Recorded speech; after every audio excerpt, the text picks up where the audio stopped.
आखिर विकास की कीमत क्या है?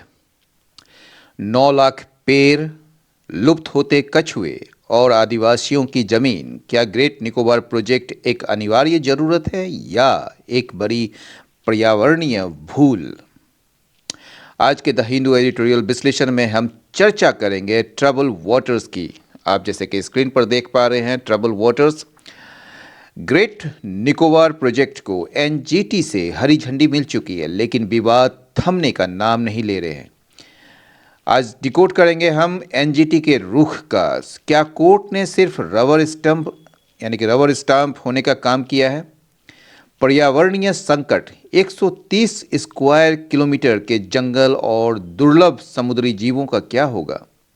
आदिवासी अधिकार, सरेंडर सर्टिफिकेट और जबरन सहमति के पीछे का सच क्या है?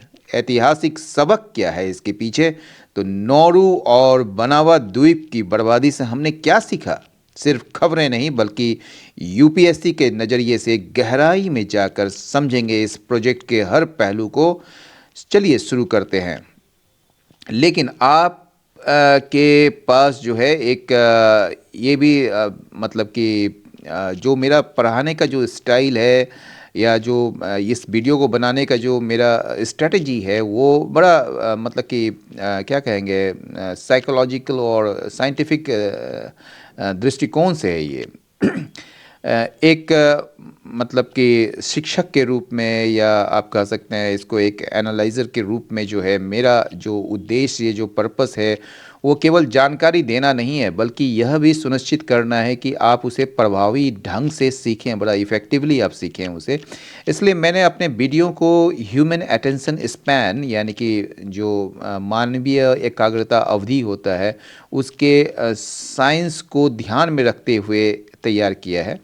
और इसलिए जो मैं सबसे पहले जो देता हूँ इसके लिए वो होता है जो एडिटोरियल एनालिसिस। यानी कि साइकोलॉजी कहता है कि किसी भी लंबी वीडियो के शुरुआती हिस्से में दर्शकों का अटेंशन सबसे अधिक होता है। जैसे जैसे वीडियो की अवधि बढ़ती है एकाग्रता कम होने लगती है। इसलिए मैं सबसे कठिन और महत्वपूर्ण हिस्सा इंग्लिश एडिटोरियल का जो विस्तृत विश्लेषण सबसे पहले रखता हूँ। जब आपका दिमाग पूरी तरह फ्रेश और फोकस्ड होता है तो हम वाक्य दर वाक्य यानी कि लाइन बाय लाइन अर्थ और यूपीएससी के जो मुख्य पहलू होते हैं उसको समझते हैं। इससे से जटिल मुद्दा भी आपके दिमाग में गहराई से उतर जाता है।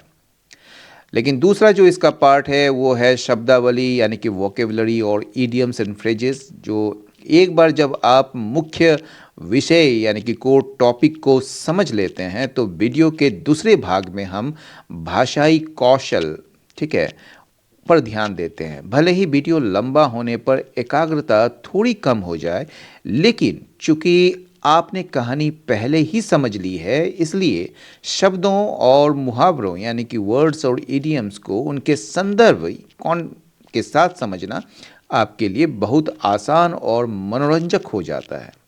यहाँ हम वोकेबलरी को एक टेबल के माध्यम से देखते हैं ताकि कम समय में आप ज़्यादा रिटेन कर सकें। इस दृष्टिकोण जो दृष्टिकोण है हमारा उसका जो प्रमुख लाभ है, एक तो मैक्सिमम आउटपुट मिलता है आपको, क्योंकि जब आपका ध्यान चरम पर होता है तब आप सबसे अधिक या सबसे कठिन चीज़ जो है सीख लेते हैं। और जो रिड्यूस्ड कॉग्निटिव लोड जो है यानी कि विषय की समझ पहले होने से बाद में नए शब्द सीखना आपके दिमाग पर बोझ नहीं बनाता है, ठीक है। और यह तरीका न केवल आपके जीएस पेपर्स के लिए कंटेंट तैयार करता है बल्कि इंग्लिश कंपलसरी जो पेपर है उसके लिए आपकी नींव भी मजबूत करता है। तो चलिए हम लोग चलते हैं एक बार फिर से एडिटोरियल की तरफ। इसलिए मैं जो हूँ मतलब कि पहले एडिटोरियल देता हूँ फिर वर्ड्स देता हूँ, तो इसी को ध्यान पे रखते हुए आप भी समझेंगे इस चीज़ को। ट्रबल वाटर्स का जो मतलब होता है वो ऐसा ये एक विवाद है, मतलब कि ये जो ग्रेट निकोबार प्रोजेक्ट जो है वो एक विवाद में घिरा हुआ है, उसी को कह रहे हैं ट्रबल वाटर्स। दूसरा जो सब हेडलाइन है वो है कंसर्न्स। कंसर्न मतलब जो चिंताएं हैं, जो शिकायतें हैं, जो about the great Nicobar project के बारे में, should have got a fair appraisal. उसका जो है ना एक निष्पक्ष जो अप्रेजल होना चाहिए था, मूल्यांकन होना चाहिए था, लेकिन हुआ नहीं। ठीक है, चलिए। Proponents of the controversial Great Nicobar project will be enthused by an order from the Kolkata bench of the National Green Tribunal ruling that all environmental safeguards are in place, that the potential impact of this gargantuan project, इसको gargantuan पढ़ते हैं, चुआन चुआन, ठीक है ना, टुआन नहीं पढ़ेंगे, चुआन, गारगैंचुआन प्रोजेक्ट। गारगैंचुआन मतलब इनॉर्मस होता है, बहुत बड़ा, विशाल। Project on resident native population of the region is duly accounted for and the project's strategic utility is reason enough for the government to not be fully transparent with what it shares in the public domain।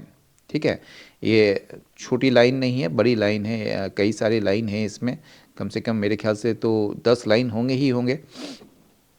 तो proponents का मतलब समझिए, proponents का मतलब होता है समर्थक, जो मतलब कि इस चीज़ को एडवोकेट करते हैं, जो इस चीज़ को समर्थन करते हैं। तो प्रोपोनेंट्स ऑफ द कंट्रोवर्शियल, ये विवादित जो ग्रेट निकोबार प्रोजेक्ट का जो समर्थक हैं वो बड़ा खुश होंगे, विल बी इंथ्यूज्ड। ठीक है, बाय एन ऑर्डर, जो आदेश आया है, उस आदेश से, कहाँ से आया है ये, from the Kolkata bench of national green tribunal. ये जो नेशनल ग्रीन ट्राइब्यूनल से जो एक ऑर्डर आया है, ठीक है, जो कि मतलब कि नेशनल ग्रीन ट्राइब्यूनल के कोलकाता बेंच से, कोलकाता पीठ से, ठीक है ना। तो अलग अलग जगह बेंच होता है, तो वो जो कोलकाता बेंच से जो ये एक ऑर्डर आया है, जिसमें रूलिंग दिया गया है, मतलब आदेश दिया गया क्या, दैट ऑल, ये दैट जो है ना, दैट क्लॉज है, दैट ऑल इन्वायरमेंटल सेफगार्ड्स, जितने भी इन्वायरमेंटल सेफगार्ड्स हैं, यानी कि आप कह सकते हैं पर्यावरण को लेकर जो एक सुरक्षा है, वो आर इन प्लेस, वो जो है अपने अपने जगह में है। यानी कि आर इन प्लेस का मतलब क्या कहेंगे आप, मतलब कि सारे इंतजाम हो चुके हैं, पर्यावरण के सारे इंतजाम हो चुके हैं। फिर एक दैट क्लॉज है, सारा 3 दैट क्लॉज है इसमें, that the potential impact of the gargantuan project on resident native population of the region is duly accounted for. और जो वहाँ रहने वाले जो कबीलों के जो लोग हैं, उन पर जो बुरा असर पड़ेगा उसका हिसाब किताब भी कर लिया गया है, is duly accounted for. And the projects strategic utility, और जो प्रोजेक्ट का जो स्ट्रेटेजिक यूटिलिटी है, समझ गए, जो उसकी उपयोगिता है, इज़ रीज़न एनफ, वो पर्याप्त है सरकार के लिए कि to not be fully transparent, कि वो ट्रांसपेरेंट ना हो with what it shares in the public domain.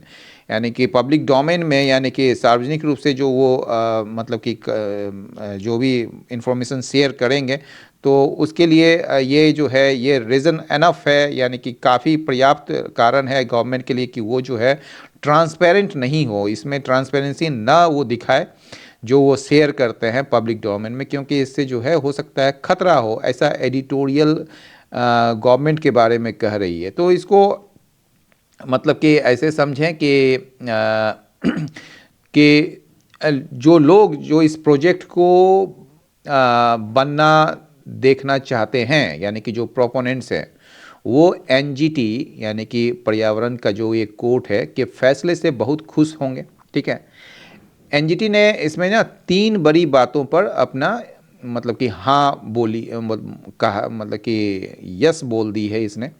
पहला तो सेफ्टी है, जिसमें आप देख रहे हैं कि ऑल इन्वायरमेंटल सेफगार्ड्स जो है आर इन प्लेस, यानी कि पर्यावरण को बचाने के सारे इंतजाम हो चुके हैं। आर इन प्लेस का मतलब वो मतलब कि है वहाँ पर, ठीक है ना, यानी कि वो सारे तैयारी हो चुके हैं। ठीक है, दूसरा जो है, जो वहाँ रहने वाले जो लोग हैं, दैट द पोटेंशियल इम्पैक्ट, जो संभावित जो असर या आप कह सकते हैं इसका असर ही कहिए, जो इम्पैक्ट है ऑफ दिस गारगेंचुअन प्रोजेक्ट का, इस विशाल प्रोजेक्ट का ऑन रेसिडेंट नेटिव पॉपुलेशन, जो वहाँ के रहने वाले जो कबीलाई लोग जो हैं उन पर, ठीक है, जो बुरा असर पड़ेगा उसका जो है वो हिसाब किताब भी कर लिया गया है, यानी कि उसको ड्यूली अकाउंटेड फॉर, ठीक है ना, अकाउंटेबल, उसका हिसाब किताब कर लिया गया है, ठीक है।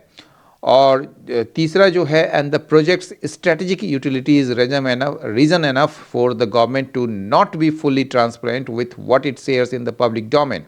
और तीसरा क्या है, प्राइवेसी, यानी कि क्योंकि ये प्रोजेक्ट देश की सुरक्षा यानी कि स्ट्रेटेजिक यूटिलिटी के लिए है, ठीक है, ज़रूरी है, तो इसलिए सरकार को हर बात पब्लिक को बताने की ज़रूरत नहीं है। तो इसका मतलब जो एडिटोरियल जो कहना चाह रहा है वो बड़ा सार्केस्टिकली कह रहा है, यानी कि यहाँ पर जो बड़ा सार्केस्टिकली कहना मतलब कि बड़ा व्यंग्यपूर्ण कह रहा है ये चीज़। ये कह रहा है कि एनजीटी ने बिना किसी सवाल के सरकार की हर बात मान ली है। स्ट्रेटेजिक यूटिलिटी का बहाना बनाकर सरकार ने ट्रांसपेरेंसी यानी कि पारदर्शिता को खत्म कर दिया है, जो कि लोकतंत्र में चिंता की बात है। समझ गए? तो ये इस लाइन का लबोलुबाव है। तो आपने जो है रूलिंग किस पर दिया है, तीन इसमें जो है वो बात कही है। एक तो इन्वायरमेंटल सेफगार्ड्स, दूसरा है कि ये जो पोटेंशियल इम्पैक्ट जो है उसका ड्यूली अकाउंटेड पर, उसका हिसाब किताब सही रूप से कर लिया गया है, पॉपुलेशन पर क्या बनेगा। और तीसरा जो सबसे बड़ी बात है, जो स्ट्रेटेजिक यूटिलिटी जो है वो काफ़ी मतलब कि है सरकार के लिए कि वो जो है इसको मतलब कि हस अफेयर कर दे, यानी कि इसको जो है ना गुप्त रखे, ताकि जो है ये, चूँकि ये सुरक्षा का मामला है तो वो जो है वो नहीं बताना चाहिए, मतलब कि देश के हित में नहीं है। तो ये बड़ा व्यंग्यात्मक पूर्ण से जो है ये एडिटोरियल इस बात को कह रहा है, ठीक है। बट द डोमिनेंट नैरेटिव, लेकिन जो डोमिनेंट मतलब प्रमुख कहिए या मुख्य कहिए, ठीक है, वो जो नैरेटिव है, जो चर्चा है अराउंड द प्रोजेक्ट, इस प्रोजेक्ट के चारों तरफ जो डोमिनेंट नैरेटिव है, ठीक है ना, वो क्या है, वो है मिरर्स मतलब दर्शाता है the classic development versus environment conflict of A pristine Pandora being ravished for the greed of far away mainlanders। ये बड़ा इंपॉर्टेंट लाइन है, देखिएगा। ये जो डोमिनेंट नैरेटिव क्या है अराउंड द प्रोजेक्ट के चारों तरफ, वो दर्शाता है एक classic development versus environment conflict को, ठीक है ना, यानी कि विकास बनाम पर्यावरण की जो लड़ाई है वो बड़ा एक पुरानी एक क्लासिक एग्जाम्पल है ये, ठीक है ना, उसको मिरर्स करती है ये नैरेटिव। और ये है किस चीज़ का, conflict of A pristine Pandora. ये प्रिस्टीन पेंडोरा को ना एक मेटाफोरिकल यूज़ है ये। एक्चुअल में क्या है कि पेंडोरा जो है ना, एक अवतार मूवी आई थी हॉलीवुड की, उसमें जो है ना पेंडोरा एक जगह है जिसके बारे में कहा गया था, एक प्लैनेट है जिसके बारे में कहा गया था। मतलब समझिए कि इस प्रोजेक्ट को लेकर जो है ना सबसे बड़ी जो चर्चा है, सबसे प्रमुख जो चर्चा है वो वही पुरानी लड़ाई है, विकास बनाम जो है मतलब कि विकास बढ़ाई या पर्यावरण, ठीक है। तो प्रिस्टिन पेंडोरा जो है वो पेंडोरा एक अवतार मूवी वाला एक प्लेनेट है, जो कि आपने देखा होगा, अगर देखा होगा तो उसका जो मतलब है कि एक ऐसी खूबसूरत और पवित्र जगह जिसे कभी छुआ ना गया हो, यानी कि उस पर जो है ना आप जो प्रकृति की जो छाया है बस उसी को रहने दिया गया हो, उसमें मानव का जो है उसका मतलब कि वहाँ मानव वहाँ पर पहुँच नहीं पाए हो, या मानव का जो है ना वो उसमें हस्तक्षेप ना हुआ हो, क्योंकि आप जानते हैं कि मानव का हस्तक्षेप होने से प्रकृति बड़ा मतलब कि बर्बाद सी हो जाती है ना। और ये जो रेवेस्ट का मतलब होता है वो बर्बाद करना या तबाह करना, for the greed of far away mainlanders, जो बाहर बैठे हुए हैं, ठीक है ना, यानी कि दूर दराज के जो मैन लैंडर्स हैं, ठीक है, उनके उनका जो लालच है ना, उसके वजह से जो है ना इस पैंडोरा को बर्बाद किया जा रहा है। मतलब यहाँ जो है, मतलब कि एक बहुत बड़ा सवाल उठा रहा है इस एडिटोरियल में कि क्या निकोबार के घने जंगल और वहाँ के मासूम लोगों को इसलिए ख़त्म कर देना चाहिए ताकि दूर बैठे लोगों को बिजनेस और पैसों का फ़ायदा हो। वो निकोबार की तुलना एक फिल्मी यानी कि पैंडोरा से कर रहा है, ठीक है, ताकि हम समझ सकें कि हम क्या खोने जा रहे हैं, ठीक है। तो इस चीज़ को आप ध्यान में रखिए कि एडिटोरियल इस पैंडोरा को क्यों यूज़ कर रहा है, ठीक है। क्योंकि आप जब अवतार मूवी को देखेंगे तो वहाँ पर आपको इस चीज़ का बहुत हद तक ये पता चल जाएगा कि कैसे वहाँ पर कैसे लोग जो है, एक बार लोग वहाँ पहुँचते हैं तो सब कुछ जो है ना बर्बाद होता चला जाता है। तो ये चीज़ कहने की बात हो रही है। तो मेनलैंडर्स जो होते हैं, जो दूर दराज में जो बड़े बड़े बिजनेसमैन हैं, बड़े बड़े लोग हैं, उनकी लालच का ना एक शिकार बन रहा है। उसकी वजह से ये पैंडोरा जो है वो बर्बाद तबाह हो रहा है। और ये जो ये क्लासिक एग्जाम्पल है डेवलपमेंट वर्सेस इन्वायरमेंट कॉन्फ्लिक्ट का, ठीक है। आगे बढ़ते हैं। The great Nicobar island project, ये जो ग्रेट निकोबार आइलैंड प्रोजेक्ट है ना, envisages a transshipment port, an international airport, township development, and a 450 megavolt amperes gas and solar based power plant, ठीक है। तो यहाँ तक ही है, ठीक है। तो ये जो ग्रेट निकोबार आइलैंड प्रोजेक्ट जिसकी बात हो रही है, उसमें जो है ना उसमें जो परिकल्पना की गई है, इन्वेस्टिस मतलब कि परिकल्पना की गई है एक ट्रांसशिपमेंट पोर्ट का, एक अंतर्राष्ट्रीय एयरपोर्ट का, टाउनशिप डेवलपमेंट का और एक 450 मेगावोल्ट एम्प्रेस का, एमवीए का, ठीक है ना, मेगावोल्ट एम्पियर का, ये क्या है, gas and solar based power plant है, उसकी परिकल्पना इसमें की गई है ये ग्रेट निकोबार आइलैंड प्रोजेक्ट में, ठीक है।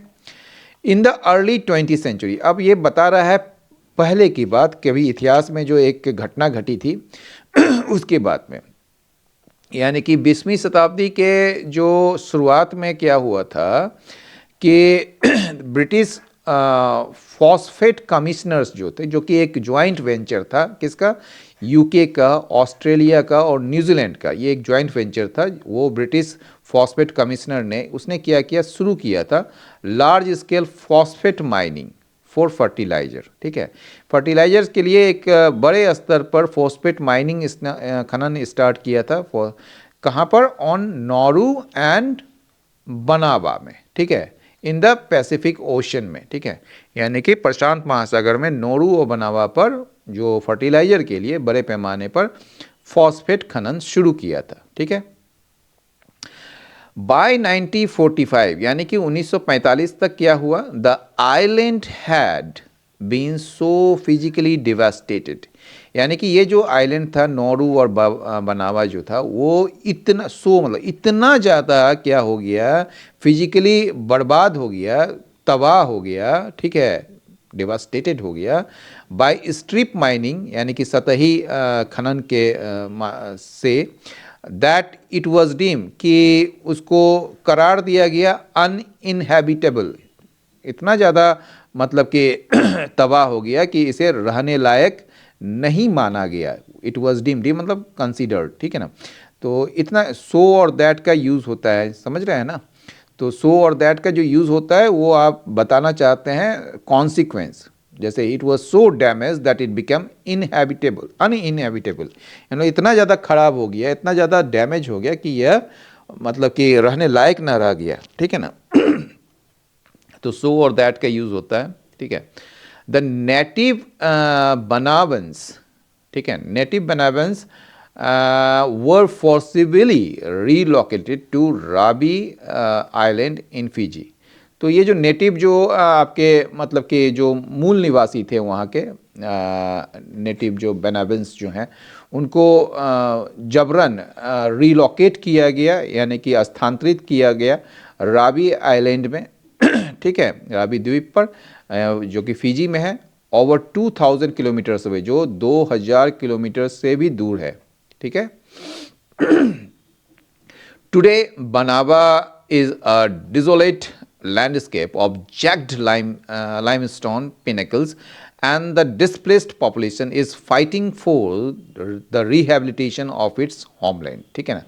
आज जो है, आज क्या है कि बनावा जो है, ठीक है ना, एक डिजोलेट लैंडस्केप्स ऑफ जैक्ड लाइमस्टोन पिनिकल्स से, यानी कि आप इसको अगर मतलब कि कहेंगे जैक्ड मतलब नुकीले चूना पत्थर के शिखर वाला जो है ना, वो एक उजाड़ जो है एक परिदृश्य है, लेकिन इसको थोड़ा सा मतलब कि और आसान हम इसको बनाएंगे। इसमें जो है मतलब कि आज जो है ना, आज जो बनावा जो है जो मतलब कि एकदम बिल्कुल उर्जर मतलब कि उजाड़ हो गया था, तो वो आज वो जगह जो है बिल्कुल सुनसान और पथरीली हो गई है। ठीक है। एंड द डिस्प्लेस्ड पॉपुलेशन, और जो स्थानांतरित किए गए जो या विस्थापित जो आबादी थे जो यहाँ से फिजी ले जाए गए थे रावी द्वीप में, वो जो है फाइटिंग कर रहे हैं, संघर्ष कर रहे हैं for the rehabilitation of its homeland, यानी कि अपनी मातृभूमि के पुनर्वास के लिए अब भी लड़ रही है। This serve as historical precedents, ये जो है क्या है, ये एक ऐतिहासिक उदाहरण के रूप में काम करते हैं। ये जो उदाहरण है ये काम करते हैं सर, मतलब एक तरीके से कार्य करते हैं एक हिस्टोरिकल प्रेसिडेंट के रूप में, एक ऐतिहासिक उदाहरण के रूप में। किसके लिए? For why economic logic alone, कि क्यों जो आर्थिक जो तर्क है, यानी कि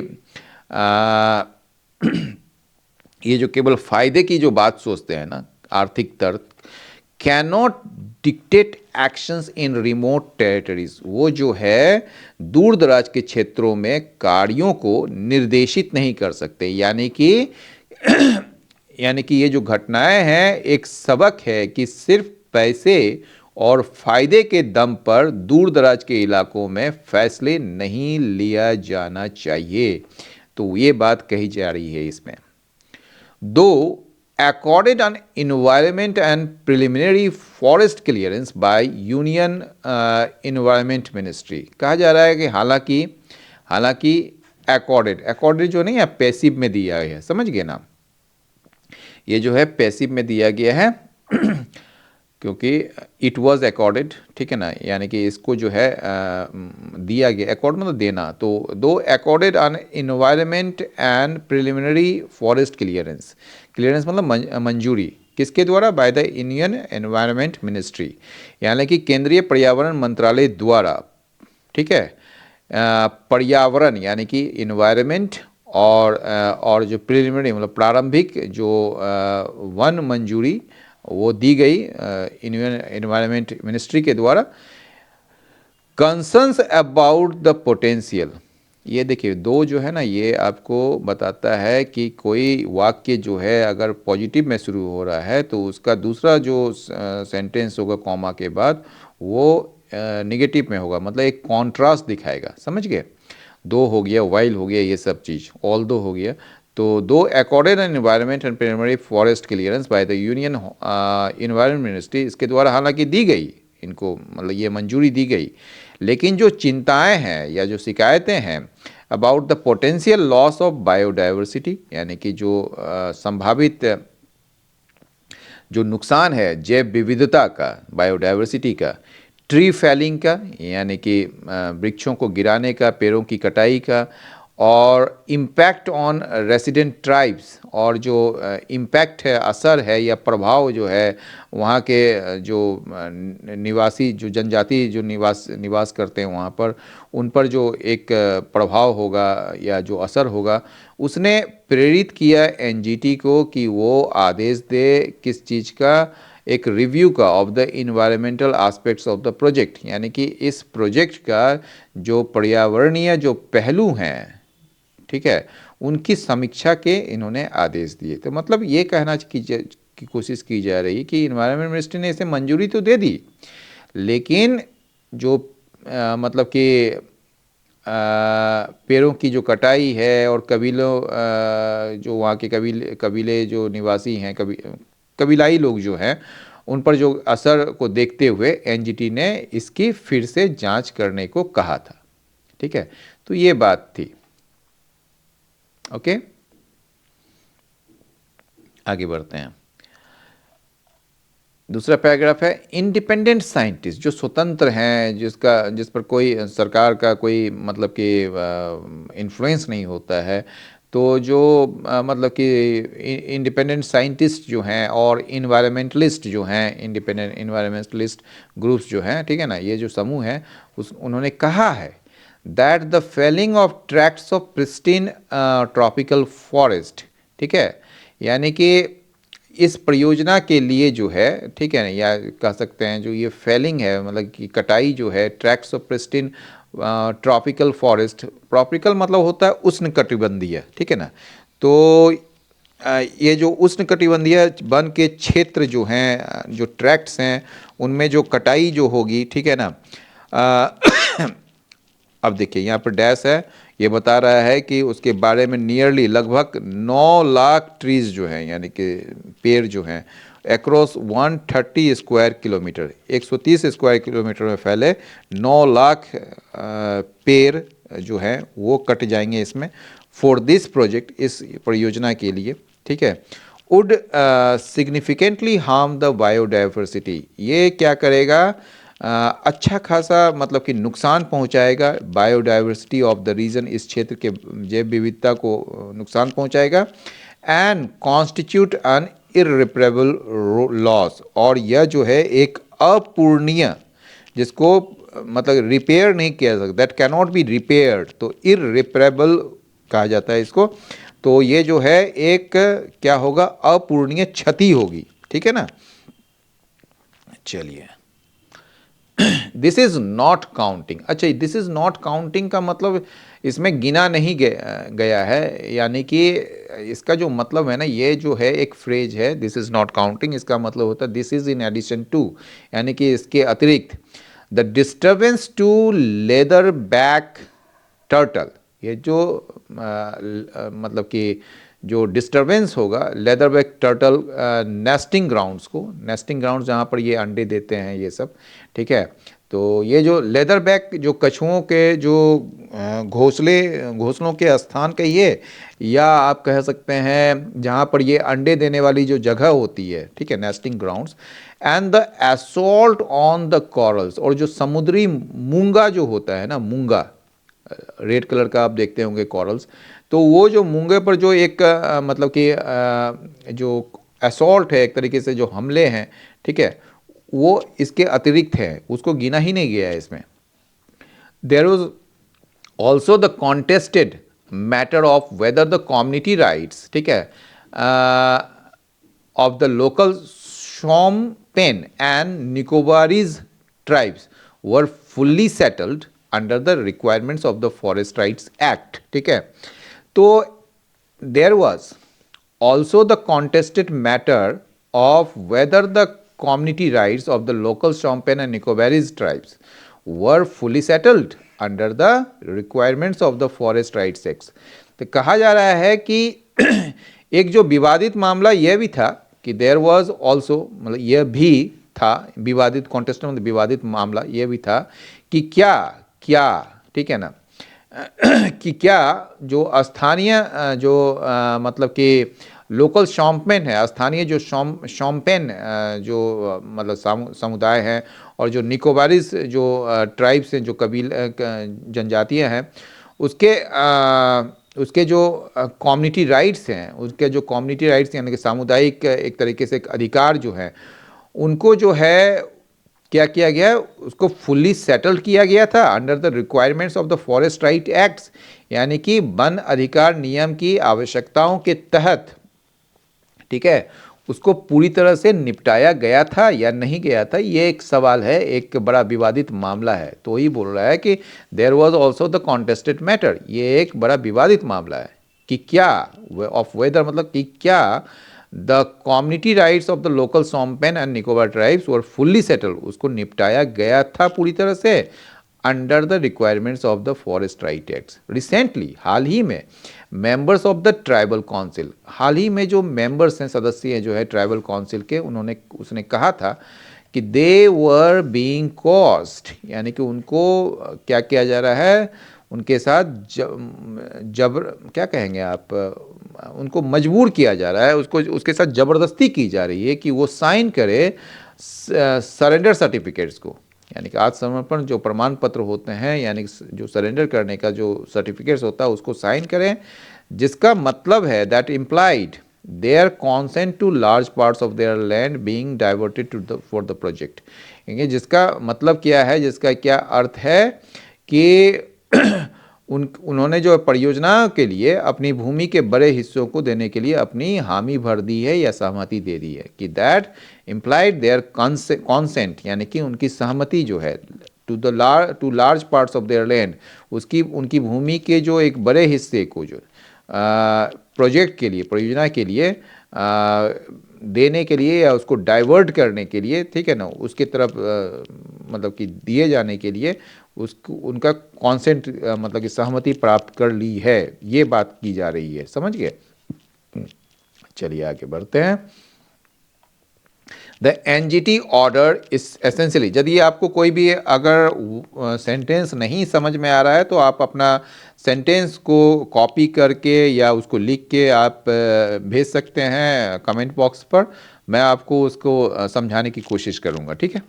the NGT order is essentially rubber stamps the governments appraisal process. ये जो एनजीटी का जो ये है ना ऑर्डर जो है, ठीक है, आदेश जो है, एसेंशियली अनिवार्य रूप से ये मंजूरी देता है, रबर स्टाम्प एक बन गया है द गवर्नमेंट्स के अप्रेजल प्रोसेस को without independently examining the concerns raised, यानी कि एनजीटी जो है उसका जो आदेश है अनिवार्य रूप से जो है उठाए गए सरोकारों की स्वतंत्र रूप से जांच किए बिना सरकार की मूल्यांकन प्रक्रिया पर रबर स्टैंप लगाता है, यानी कि एनजीटी का जो ऑर्डर है ना वो अनिवार्य रूप से रबर स्टैंप लगाता है, यानी कि एक तरीके से मंजूरी देता है गवर्नमेंट्स के अप्रेजल प्रोसेस के, गवर्नमेंट का यानी कि सरकार का जो मूल्यांकन जो प्रक्रिया है उसका बिना स्वतंत्र रूप से जांच किए हुए उन चिंताओं को, उन शिकायतों को जो उठाए गए हैं, ठीक है ना। इट ओनली इम्पोजेस फेथ, ये केवल जो है ना फेथ थोपता है, एक विश्वास, एक मतलब कि क्या कहेंगे आप उसको, मतलब इस उम्मीद पर टिका है कि सरकार जो है ना, देखिए it only imposes faith that the government will be a conscientious executor of the project, कि गवर्नमेंट जो है इस प्रोजेक्ट का कॉन्सियंसियस जो है एक एग्जीक्यूटर होंगे। एग्जीक्यूटर मतलब जो इस निष्पादन करने वाला है, मतलब कि थोड़ा सा और आसान करते हैं इसको, तो ये जो है ना ये इस फेथ को इम्पोज करता है, इस विश्वास को ये इम्पोज करता है, मतलब थोपता है एक तरीके से, या इस उम्मीद पर ये टिका है कि सरकार इस प्रोजेक्ट को ईमानदारी और जिम्मेदारी से पूरा करेगी, ठीक है ना। तो इसी मतलब कि सरकार को एक कॉन्सियंसियस एग्जीक्यूटर के रूप में ये देख रहे हैं।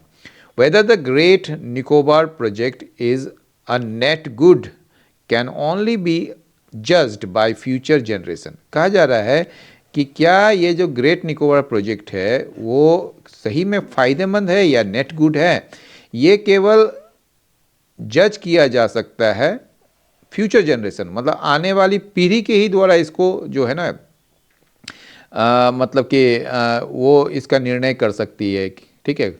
तो वेदर कि क्या द ग्रेट निकोबार प्रोजेक्ट जो है वो सही में एक नेट गुड है, फ़ायदेमंद है, वो जो है उसका निर्णय फ्यूचर जनरेशन के ही द्वारा किया जा सकता है, ठीक है।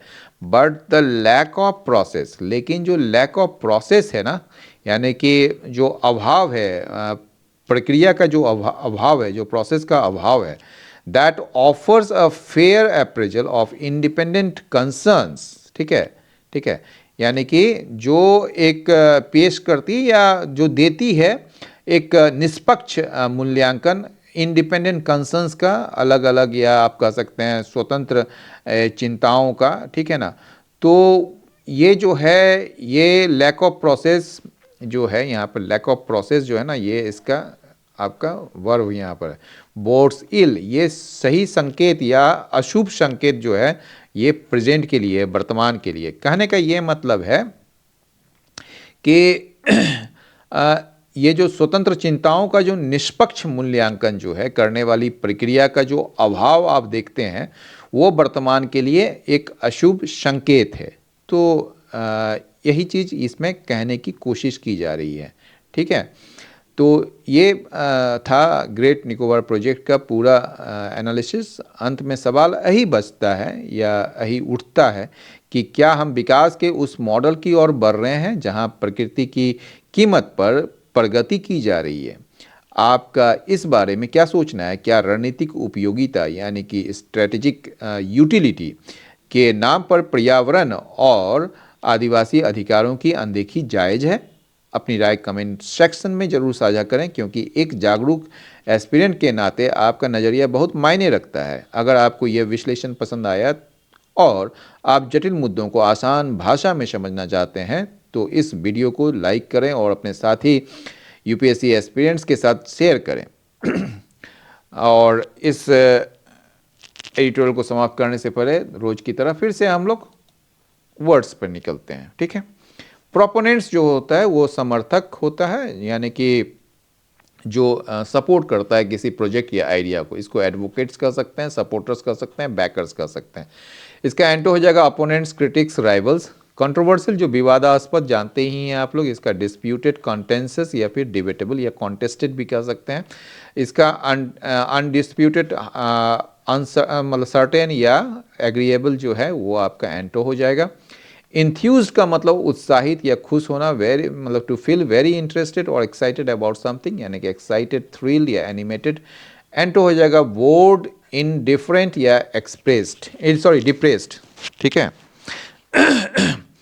गार्गेंचुअन का मतलब होता है बहुत ही ज़्यादा बड़ा या विशाल कह सकते हैं, इनॉर्मस कहिए इसको, मैसिव कहिए।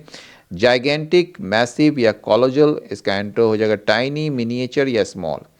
प्रिस्टीन का मतलब होता है प्राचीन या निर्मल, इन इट्स ओरिजिनल कंडीशन जो होता है। अनस्पॉइल्ड या प्योर कह सकते हैं, प्योर, अनटच्ड, इमैकुलेट, इसका एंटो हो जाएगा रूइंड, डर्टी, डैमेज्ड। रेवेज्ड का मतलब होता है तबाह करना, डिस्ट्रॉय करना, रूइन करना, रैक्ट करना, इसका एंटो हो जाएगा रिस्टोर्ड, प्रिजर्व्ड या सेव्ड। अनइनहैबिटेबल मतलब रहने लायक नहीं, अनलिवेबल, डिजोलेट या बैरन, इसका एंटो हो जाएगा हैबिटेबल, लिवेबल या हॉस्पिटेबल। प्रेसिडेंट का मतलब उदाहरण होता है, एग्जाम्पल, मॉडल, पैराडाइम, एंटो हो जाएगा फॉलोअर, रिजल्ट या कॉन्सिक्वेंस। इररिपरेबल का मतलब होता है that cannot be repaired, irreversible, incurable, final, इसका एंटो रिपेयरेबल या फिर फिक्सेबल या टेम्पररी। कोर्स का मतलब मजबूर करना, जबरदस्ती करना, फोर्स्ड, कंपेल्ड या प्रेशर्ड।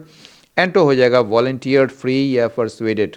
कॉन्शियंसिस का जो मतलब होता है कर्तव्यनिष्ठ, wishing to do what is right, जो सही है वही करने की इच्छा करना, यानी कि डिलीजेंट, ऑनेस्ट या स्क्रपलस, इसका एंटो हो जाएगा केयरलेस, लेजी या डिसऑनेस्ट।